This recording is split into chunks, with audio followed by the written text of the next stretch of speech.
எதுக்காக இதெல்லாம் பண்ணிட்டு இருக்க? சினிமா இண்டஸ்ட்ரி எவ்வளவு அன்சர்டைனான ஃபீல்டு தெரியுமா உனக்கு? சினிமால லட்சத்துல ஒருத்தன் தானே ஜெயிப்பான், மத்தவங்க பிச்சை தானே இருப்பான். நீ சினிமால தூக்கு 99,999 பேர் மட்டும்தான் பாக்குறேன். ஆனா நான் ஜெயிக்கிறேன் ஒருத்தனை தான் பாக்குறேன். ஆக்ஷன். நாளை என்றும் நம் கையில் இல்லை, நாம் யாவும் தேவன் கை பொம்மைகளே என்றால் கூட போராடு நண்பா. சூப்பர்ண்ணா.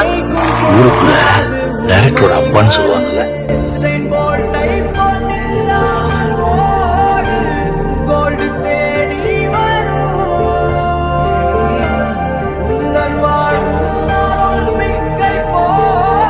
முயலும் ஜெயிக்கும் ஆமையும் ஜெயிக்கும், முயலாம ஜெயிக்காது.